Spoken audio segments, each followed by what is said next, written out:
चोर इस luxury car में 3 दिन और 3 रातों से फंसा है। उसने कितनी भी कोशिशें की हों, वह इस बारीकी से डिजाइन किए गए पिंजरे से बाहर नहीं निकल सका। जब वह लगभग निराश हो चुका था, तभी कार के बाहर एक और चोर की नजर इस लग्जरी कार पर पड़ी। छोटे काले को लगा कि अब उसकी मदद हो जाएगी, इसलिए वह लगातार सामने वाले को हौसला देता रहा। लेकिन उसे बिल्कुल भी अंदाजा नहीं था कि इसी दौरान एक सादे कपड़ों में पुलिस वाला वहां आ गया और थोड़ी ही देर में उस चोर को पकड़कर थाने ले गया। इस तरह उसकी बच निकलने की उम्मीद फिर से टूट गई। जब रात हो गई तो बोरियत में उसने बार बार कार की चाबी घुमाई। 10वीं बार घुमाने पर लग्जरी कार का इंजन अचानक चालू हो गया। इस पल में उसे फिर से जीने की उम्मीद नजर आई। उसने तुरंत सीट बेल्ट बांधी और फिर पीछे के बिजली के खंभे की ओर कार को टक्कर मार दी।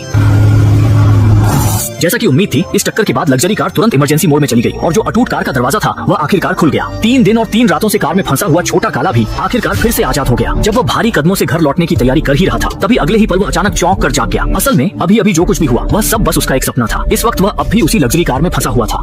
घर में अपनी पत्नी के जल्द ही माँ बनने की बात याद कर उसे एहसास हुआ कि अब उसे एक पिता की जिम्मेदारी भी निभानी है। अब वह अपने काम के लिए पछतावा करने लगी। उसे अच्छी तरह पता था कि इस बार वह बच नहीं सकती और अगर अगला जन्म मिला तो वह कसम खाती है कि एक कानून का पालन करने वाली अच्छी नागरिक बनेगी। इतना कहकर उसने स्क्रू ड्राइवर उठा लिया और कलाई काटकर आत्महत्या करने का इरादा किया। लेकिन जैसे ही वह लग्जरी कार के सामने करने जा रही थी, अचानक वहाँ एक आदमी आ गया। वह आदमी और कोई नहीं बल्कि उसी लग्जरी कार का मालिक था। इससे पहले कि छोटा काला समझ पाती, कार मालिक ने उस पर पेपर स्प्रे कर दिया, जिससे वह बेहोश हो गई। जब देखा कि छोटा काला विरोध करने की हालत में नहीं है, तो कार मालिक ने सीधे मुद्दे पर आकर कहा कि कार में चोरी करते हुए उसका वीडियो पिनहोल कैमरे में रिकॉर्ड हो गया है। वीडियो को हटाया नहीं जा सकता और उसने यह वीडियो पहले ही सभी बड़े मीडिया प्लेटफॉर्म्स पर अपलोड कर दिया है। अब पूरे देश को पता चल गया है कि वह एक कार चोर है। कार मालिक का असली मकसद यही था कि जब सारे मीडिया रिपोर्टर और लोग इकट्ठा हो जाएं, तो वह सबके सामने उसका फैसला कर सके। जैसा कि उम्मीद थी, खबर मिलते ही तमाम मीडिया और भीड़ थोड़ी ही देर में वहां पहुंच गई। जब कार मालिक को लगा कि सही वक्त आ गया है, तो उसने छोटा काला को कार से बाहर घसीट लिया। लेकिन जैसे ही वह कुछ करने ही वाला था, एक पुलिस कार समय पर वहां पहुंच गई। पुलिस भला उसे निजी तौर पर सजा देने देगी। अगर कार मालिक ने हत्या की कोशिश की तो कुछ 100 मीटर दूर तैनात स्नाइपर उसे तुरंत गोली मार देगा। लेकिन इस वक्त कार मालिक को इन सब की कोई परवाह नहीं थी, क्योंकि पूरे देश के लोग,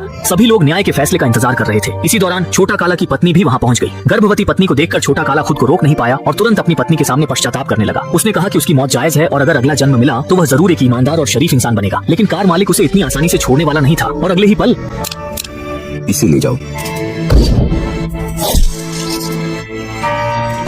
सभी को हैरान कर देने वाली बात यह थी कि छोटा काला ने कार मालिक के लिए स्नाइपर की गोली अपने ऊपर ले ली। छोटा काला के इस कदम से कार मालिक भी बहुत चकित रह गया। उसने कभी सोचा भी नहीं था कि यह छोटा चोर अपनी पुरानी दुश्मनी भुलाकर उसकी जान बचाने के लिए आगे आ जाएगा। कार मालिक भी तुरंत छोटा काला के इस व्यवहार से प्रभावित हो गया और छोटा काला की इस हरकत ने वहां मौजूद लोगों को भी भावुक कर दिया। वे सभी पुलिस से प्रार्थना करने लगे कि छोटा काला को माफ कर दिया जाए। अंत में कार चोर होने के बावजूद छोटा काला ने जान की परवाह किए बिना दूसरों की जान बचाने के काम के कारण पूरे देश से माफी और क्षमा प्राप्त की। इस घटना के बाद उसने खुद को बदल लिया और अपनी पत्नी के साथ खुशहाल जीवन बिताया। फिल्म का समापन हो जाता है।